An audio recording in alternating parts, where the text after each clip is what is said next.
ನಮಸ್ಕಾರ. ಆ, ನಮ್ಮ ಈ ಹೊಸ ಆಳವಾದ ವಿಶ್ಲೇಷಣೆಗೆ ಸ್ವಾಗತ.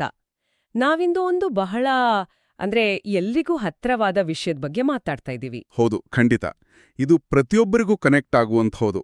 ಅಂದ್ರೆ ನಾವು ಸಾಮಾನ್ಯವಾಗಿ ದೈನಂದಿನ ಜೀವನದಲ್ಲಿ ಅಥವಾ ಓದುವಾಗ ಒಂದು ದೊಡ್ಡ ಸಮಸ್ಯೆ ಎದುರಿಸ್ತೀವಿ ಅಲ್ವಾ? ಹಾ. ಒಂದು ದಪ್ಪ ಪುಸ್ತಕನೋ ಅಥವಾ ನೂರಾರು ಪುಟದ ವರದಿನೋ ಮುಂದೆ ಇಟ್ಟಾಗ ಮೊದಲ ನೋಟದಲ್ಲೇ ಭಯ ಶುರುವಾಗುತ್ತೆ. ಹೌದು.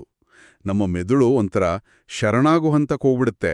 ಆ ಬೆಟ್ಟದಷ್ಟು ಮಾಹಿತಿ ನೋಡಿದ್ರೆ ಕಣ್ಣು ಮಂಜಾಗತ್ತೆ. ಆದ್ರೆ ಈ ಭಯ ದೂರ ಮಾಡೋಕೆ ಒಂದು ವೈಜ್ಞಾನಿಕ ಮಾರ್ಗ ಇದೆ ಅಂದ್ರೆ? ಖಂಡಿತ ಇದೆ.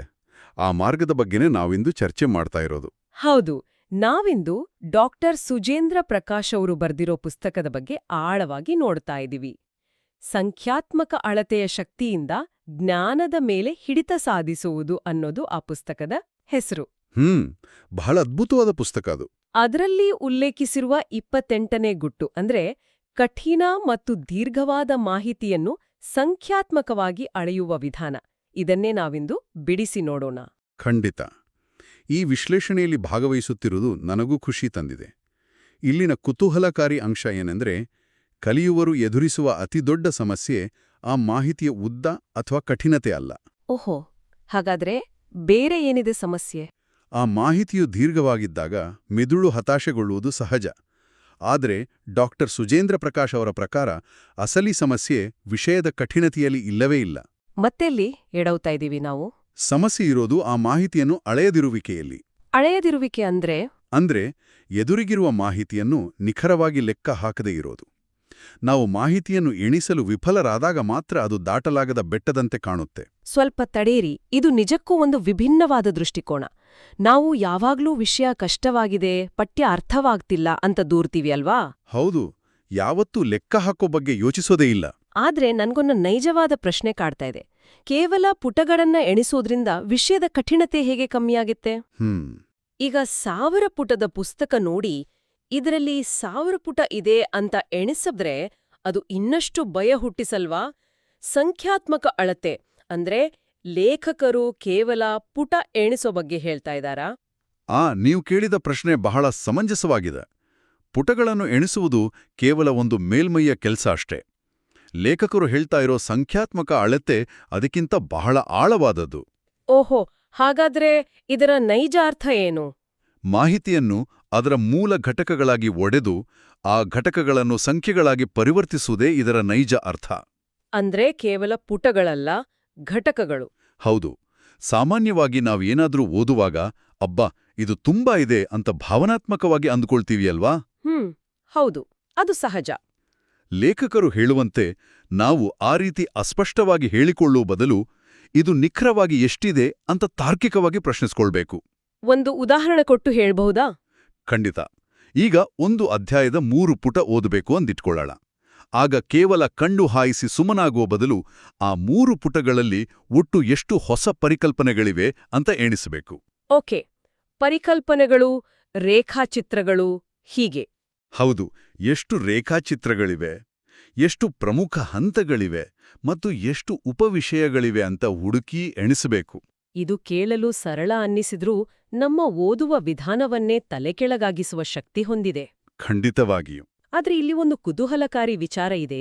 ನಾವು ಈ ರೀತಿ ಒಡೆದು ನೋಡಿದಾಗ ದೃಷ್ಟಿಕೋನ ಬದಲಾಗುತ್ತೆ ಸರಿ, ಆದರೆ ಇದರ ಹಿಂದಿರುವ ಮನೋವೈಜ್ಞಾನಿಕ ಕಾರಣ ಏನು? ಅದೇ ಇದರ ಅಸಲಿ ಗುಟ್ಟು. ಕೇವಲ ಎಣಿಕೆ ಮಾಡುವುದರಿಂದ ಮೆದುಳಿಗೆ ಇದ್ದಕ್ಕಿದ್ದಂತೆ ಓದುವ ಆಸಕ್ತಿ ಹೇಗೆ ಬರುತ್ತೆ? ಎಣಿಸೋದು ಕೂಡ ಒಂದು ಹೆಚ್ಚುವರಿ ಕೆಲ್ಸ ಅಲ್ವಾ? ಮೆದುಳಿಗೆ ಇನ್ನಷ್ಟು ಹೊರೆ ಆಗಬಾರದೇಕೆ? ಇದೇ ಈ ತಂತ್ರದ ಸೌಂದರ್ಯ. ನಾವು ಮನೋವಿಜ್ಞಾನದ ದೃಷ್ಟಿಯಿಂದ ನೋಡಿದರೆ ಇದು ಏಕೆ ಇಷ್ಟು ಪರಿಣಾಮಕಾರಿಯಾಗಿ ಕೆಲಸ ಮಾಡುತ್ತೆ ಅನ್ನೋದು ಸ್ಪಷ್ಟವಾಗುತ್ತೆ. ಹೇಗೆ ಅಂತ ವಿವರಿಸ್ತೀರಾ? ನಮ್ಮ ಮೆದುಳು ಅಸ್ಪಷ್ಟ ಕಲ್ಪನೆಗಳಿಗಿಂತ ನಿಖರವಾದ ಸಂಖ್ಯೆಗಳನ್ನು ಅತ್ಯಂತ ಸಮರ್ಥವಾಗಿ ನಿಭಾಯಿಸುತ್ತೆ. ಅಂದ್ರೆ ಅಸ್ಪಷ್ಟತೆ ಮೆದುಳಿಗೆ ಇಷ್ಟ ಆಗಲ್ಲ. ಹೌದು. ಈ ಅಧ್ಯಾಯ ತುಂಬಾ ದೊಡ್ಡದಾಗಿದೆ ಅಂದಾಗ ನಮ್ಮ ಮೆದುಳಿನಲ್ಲಿ ಒಂದು ರೀತಿಯ ಭಯ, ಆತಂಕ ಹುಟ್ಟುಕೊಳ್ಳುತ್ತೆ. ಯಾಕಂದ್ರೆ ತುಂಬಾ ದೊಡ್ಡದು ಅನ್ನೋದಕ್ಕೆ ಯಾವುದೇ ನಿರ್ದಿಷ್ಟ ಗಡಿ ಇರೋದಿಲ್ಲ. ಒಂಥರ ಅದು ಅನಂತವಾಗಿ ಬೆಳೆಯುತ್ತಿರುವಂತೆ ಭಾಸವಾಗುತ್ತೆ. ನಿಖರವಾಗಿ. ಮತ್ತು ಮೆದುಳು ಇಂತಹ ಅನಂತವಾದ ಕಾರ್ಯಗಳಿಂದ ಓಡಿಹೋಗಲು ಪ್ರಯತ್ನಿಸುತ್ತದೆ. ಇದನ್ನೇ ನಾವು ಆಲಸ್ಯ ಎನ್ನುತ್ತೇವೆ. ಓಹೋ, ಪ್ರೊಕ್ರಾಸ್ಟಿನೇಷನ್ ಅಂತೀವಲ್ಲ, ಅದು ಶುರುವಾಗೋದೇ ಇಲ್ಲಿಂದ. ಹೌದು. ಆದರೆ ಅದೇ ಅಧ್ಯಾಯವನ್ನು ನೋಡಿ, ಈ ಅಧ್ಯಾಯದಲ್ಲಿ 12 ಪ್ರಮುಖ ಪರಿಕಲ್ಪನೆಗಳಿವೆ ಅಂತ ಹೇಳಿಕೊಂಡಾಗ ಮೆದುಳಿಗೆ ಒಂದು ಸ್ಪಷ್ಟವಾದ ನಿಖರ ಗಡಿ ಸಿಗತ್ತೆ. ಗಡಿ ಗೊತ್ತಾದಾಗ ಎದುರಿಗಿರುವ ಕೆಲಸವೊಂದು ಚೌಕಟ್ಟಿನೊಳಗೆ ಬರುತ್ತೆ ಅಲ್ವಾ? ಹೌದು. ಆಗ ಮೆದುಳು ಆತಂಕಗೊಳ್ಳುವುದನ್ನು ನಿಲ್ಲಿಸಿ ಆ 12 ಪರಿಕಲ್ಪನೆಗಳನ್ನು ಒಂದೊಂದಾಡಿ ಜಯಿಸಲು ಶುರು ಮಾಡುತ್ತೆ. ಈಗ ನನಗೆ ಅರ್ಥವಾಗ್ತಾ ಇದೆ. ಅನಂತವಾದದ್ದನ್ನು ಸೀಮಿತಗೊಳಿಸುವ ಪ್ರಕ್ರಿಯೆಯೇ ಈ ಸಂಖ್ಯಾತ್ಮಕ ಅಳತೆ. ಮೂಲ ಪುಸ್ತಕದಲ್ಲಿ ನೀಡಿರುವ ಉದಾಹರಣೆಗಳನ್ನು ನೋಡಿದ್ರೆ ಇದು ಇನ್ನಷ್ಟು ಸ್ಪಷ್ಟವಾಗುತ್ತೆ. ಖಂಡಿತ. ಒಂದೆರಡು ಉದಾಹರಣೆಗಳನ್ನು ನೋಡೋಣ. ಮೊದಲನೆಯದಾಗಿ ಸಮಾಜ ವಿಜ್ಞಾನ ಅಥವಾ ಇತಿಹಾಸದ ವಿಷಯವನ್ನು ತೆಗೆದುಕೊಳ್ಳೋಣ. ಇತಿಹಾಸ ಅಂದ್ರೇನೆ ಶತಮಾನಗಳ ಕಾಲದ ರಾಜರು, ಯುದ್ಧಗಳು ಮತ್ತು ಒಪ್ಪಂದಗಳ ಒಂದು ಕೊನೆಯಿಲ್ಲದ ಕಥೆ ಅಲ್ವಾ?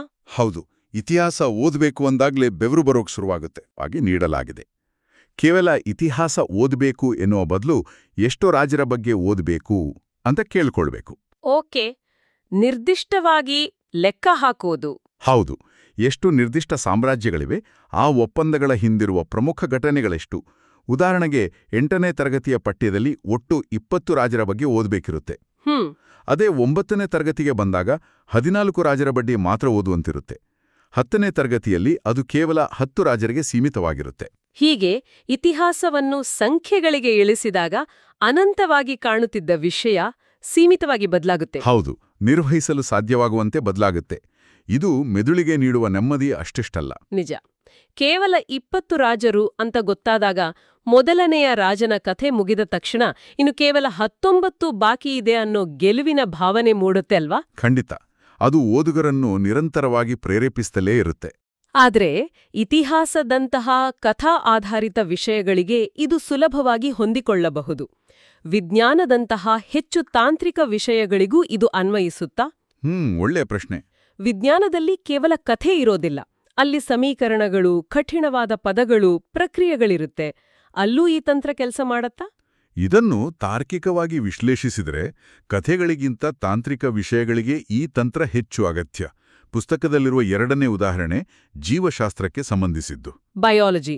ಓಕೆ. ಜೀವಶಾಸ್ತ್ರದಲ್ಲಿ ಸಾಮಾನ್ಯವಾಗಿ 100 ಸೂಕ್ಷ್ಮ ಚಿತ್ರಗಳು, ಅಸಂಖ್ಯಾತ ವ್ಯಾಖ್ಯಾನಗಳು ಇರುತ್ತವೆ. ವಿದ್ಯಾರ್ಥಿ ಆ ದಟ್ಟವಾದ ಅಧ್ಯಾಯವನ್ನು ತೆರೆದಾಗ ಕಠಿಣ ಪದಗಳನ್ನು ನೋಡಿಯೇ ಹೆದರುತ್ತಾನೆ. ಹೌದು, ಅದು ಸಹಜ. ಆದರೆ ಅದೇ ವಿದ್ಯಾರ್ಥಿ ಓದುವ ಮುನ್ನ ಮೇಲ್ಮೈಲನ್ನು ಮಾತ್ರ ನೋಡಿ ಲೆಕ್ಕ ಹಾಕಿದ್ರೆ ಚಿತ್ರಣವೇ ಬದಲಾಗತ್ತೆ. ಒಂದು ಅಧ್ಯಾಯದಲ್ಲಿ 7 ಪ್ರಮುಖ ರೇಖಾಚಿತ್ರ, 12 ನಿರ್ದಿಷ್ಟ ವ್ಯಾಖ್ಯಾನ ಮತ್ತು 5 ಜೈವಿಕ ಪ್ರಕ್ರಿಯೆ ಇದೆ ಅಂತ ಲೆಕ್ಕ ಹಾಕಿದ್ರೆ ಒಟ್ಟು 7 + 12 + 5 ಅಂದ್ರೆ 24 ಘಟಕಗಳನ್ನು ಮಾತ್ರ ಕಲಿಯಬೇಕಿದೆ ಅನ್ನೋ ಸ್ಪಷ್ಟತೆ ಸಿಗತ್ತೆ. ನಿಖರವಾಗಿ. ಆ 24 ಘಟಕಗಳು ಅನ್ನೋದು ಒಂದು ನಿರ್ದಿಷ್ಟವಾದ ಗುರಿ. ಹೌದು, ಇದು ಕೇವಲ ಒಂದು ಪಠ್ಯಪುಸ್ತಕವಲ್ಲ. ಇದು ಸಾಧಿಸಬಹುದಾದ 24 ಮೆಟ್ಟಿಲುಗಳು ಇದ್ದಂತೆ. ಕರೆಕ್ಟ್. ಮೆದುಳಿಗೆ ಈಗ ತಾನು ಎಷ್ಟು ಕೆಲಸ ಮಾಡಬೇಕು ಅಂತ ಸಂಪೂರ್ಣ ಸ್ಪಷ್ಟವಾಗತ್ತೆ. ಈ ಸ್ಪಷ್ಟತೆ ಅಜ್ಞಾತ ಭಯವನ್ನ ಕಡಿಮೆ ಮಾಡೋದು. ಅಸ್ಪಷ್ಟತೆ ಇಲ್ಲದಿದ್ದಾಗ ಕಲಿಯುವ ಪ್ರಕ್ರಿಯೆ ಸುಗಮವಾಗುತ್ತೆ. ಆ 24 ಘಟಕಗಳನ್ನು ತನ್ನದೇ ವೇಗದಲ್ಲಿ ವಿಭಜಿಸಿಕೊಂಡು ಓದಬಹುದು ಅಲ್ವಾ? ಹೌದು.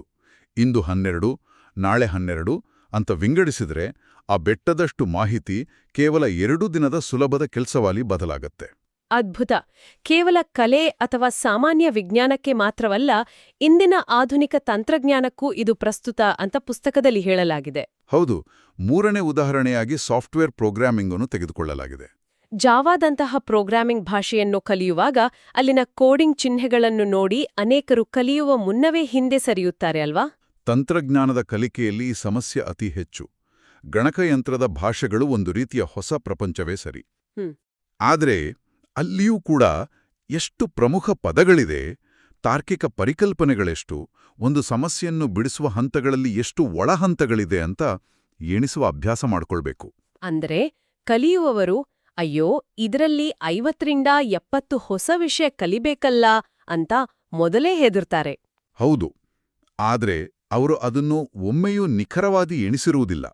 ಊಹೆಯ ಮೇಲೆ ಹೆದರುತ್ತಾರೆ ಹೊರತು ವಾಸ್ತವದ ಆಧಾರದ ಮೇಲಲ್ಲ. ಇದು ಬಹಳ ಮುಖ್ಯವಾದ ಅಂಶ. ಒಂದು ಬಾರಿ ಕುಳಿತು ಈ ಭಾಷೆಯಲ್ಲಿ ಒಟ್ಟು 50 ಪ್ರಮುಖ ಪದಗಳಿವೆ ಅಂತ ಎಣಿಕೆ ಮಾಡಿದಾಗ ಆ 50 ಪದಗಳನ್ನು ದಿನಕ್ಕೆ 5ರಂತೆ 10 ದಿನದಲ್ಲಿ ಕಲಿಬಹುದು ಅನ್ನೋ ವಾಸ್ತವದ ಅರಿವಾಗತ್ತೆ. ಎಣಿಕೆ ಮಾಡಿದ ಕ್ಷಣವೇ ಮೆದುಳಿನ ಆತಂಕ ಕಡಿಮೆಯಾಗಿ ಒಂದು ನಕ್ಷೆಯಂತೆ ಕಣ್ಣು ಮುಂದೆ ಬಿಚ್ಚಿಕೊಳ್ಳುತ್ತೆ. ಆದ್ರೆ ಇಷ್ಟೆಲ್ಲ ಸುಲಭದ ದಾರಿಗಳಿದ್ರೂ ಹೊಸ ವಿಷಯ ಕಲಿಯುವವರು ವಾಸ್ತವದಲ್ಲಿ ಏಕೆ ಇಷ್ಟೊಂದು ಕಷ್ಟಪಡ್ತಾರೆ? ಅವರು ಎಲ್ಲಿ ಎಡವ್ತಾರೆ? ಇದು ಒಂದು ಮುಖ್ಯವಾದ ಪ್ರಶ್ನೆ. ಕಲಿಯುವವರು ಎದುರಿಸುವ ನೈಜ ಸಮಸ್ಯೆಗಳೇನು ಅಂತ ಲೇಖಕರು ಬಹಳ ಕರಾರುವಾಗಿ ಪಟ್ಟಿ ಮಾಡಿದ್ದಾರೆ. ಮೊದಲನೇ ತಪ್ಪು ಏನು ಮಾಡ್ತಾರೆ? ಅತ್ಯಂತ ದೊಡ್ಡ ತಪ್ಪು ಎಂದರೆ ಅವರು ಎಣಿಕೆ ಮಾಡದೆ ಓದುತ್ತಾರೆ. ಒಂದು ಪುಸ್ತಕವನ್ನು ತೆರೆಯುತ್ತಾರೆ, ಮೊದಲನೇ ಪುಟದಿಂದ ಕೊನೆಯ ಪುಟದವರೆಗೆ ಹಾಗೆಯೇ ಯಾಂತ್ರಿಕವಾಗಿ ಓದುಕೊಂಡು ಹೋಗುತ್ತಾರೆ. ತಾನು ಎಷ್ಟು ದೂರ ಬಂದಿದ್ದೀನಿ, ಇನ್ನೂ ಎಷ್ಟು ದೂರ ಹೋಗ್ಬೇಕು ಅಂತ ಅರಿವೇ ಇರೋದಿಲ್ಲ. ಹೌದು. ಎರಡನೇ ತಪ್ಪು ಯಾವುದೇ ಸ್ಪಷ್ಟವಾದ ರಚನೆ ಅಥವಾ ಚೌಕಟ್ಟು ಇಲ್ಲದೆ ವಿಷಯವನ್ನು ಬಾಯ್ಪಾಠ ಮಾಡುವುದು. ಓಕೆ. ಮತ್ತು ಮೂರನೆಯದು ಮಾಹಿತಿಯನ್ನು ಅಳತೆ ಮಾಡದೆ ಮಾಹಿತಿಯ ಹೊರೆಯಿಂದ ಕುಗ್ಗಿ ಹೋಗುವುದು. ನಾನು ಕಲಿಯಬೇಕಾಗಿರುವ ಮಾಹಿತಿ ನಿಖರವಾಗಿ ಎಷ್ಟಿದೆ ಅಂತ ತಮ್ಮನ್ನು ತಾವು ಯಾವತ್ತೂ ಕೇಳ್ಕೊಳ್ಳುವುದಿಲ್ಲ. ಅಂದ್ರೆ ನಿಖರವಾಗಿ ಎಷ್ಟಿದೆ ಅನ್ನೋ ಒಂದು ಪ್ರಶ್ನೆ ಇಡೀ ಕಲಿಕೆಯ ದಿಕ್ಕನ್ನೇ ಬದಲಾಯಿಸಬಲ್ಲದು. ಖಂಡಿತ. ಈ ಪ್ರಶ್ನೆಯೇ ಇಲ್ಲದಿರುವುದರಿಂದ ಅವರ ಅಧ್ಯಯನ ದಿಕ್ಸೂಚಿಯಿಲ್ಲದೆ ಪ್ರಯಾಣಿಸುವ ದೋಣಿಯಂತಾಗತ್ತೆ.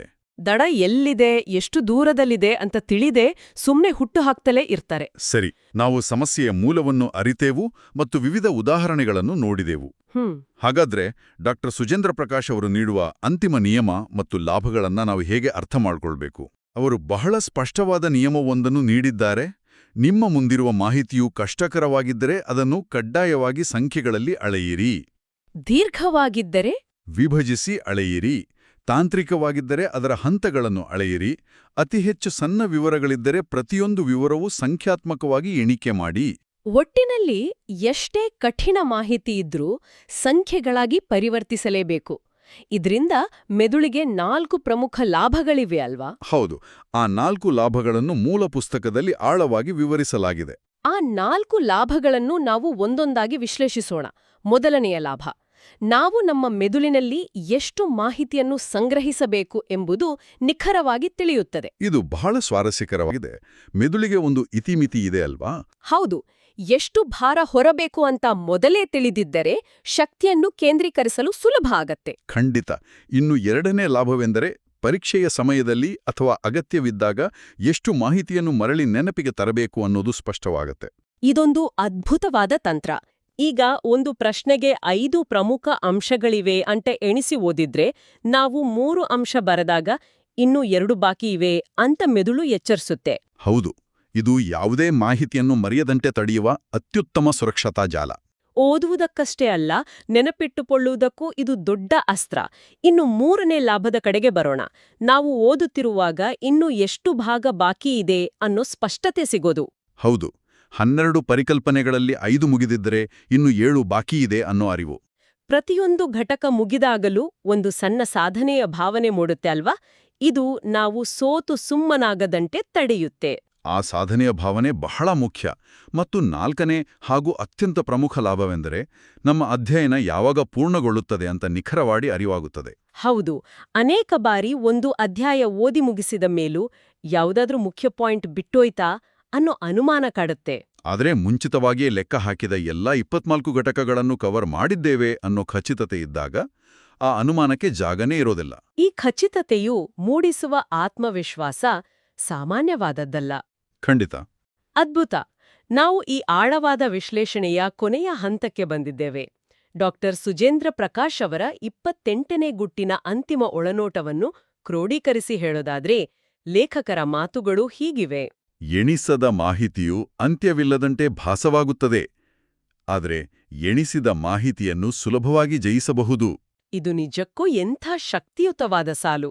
ಯಾರೇ ಆಗಲಿ ಹೊಸ ತಂತ್ರಜ್ಞಾನ ಕಲಿಯಲು ಹೊರಡುವ ಮುನ್ನ ಇದ್ರಲ್ಲಿ ಎಷ್ಟು ಘಟಕಗಳಿವೆ ಅಂತ ಕೇಳಿಕೊಳ್ಳುವುದೇ ಯಶಸ್ಸಿನ ಗುಟ್ಟು. ಹೌದು.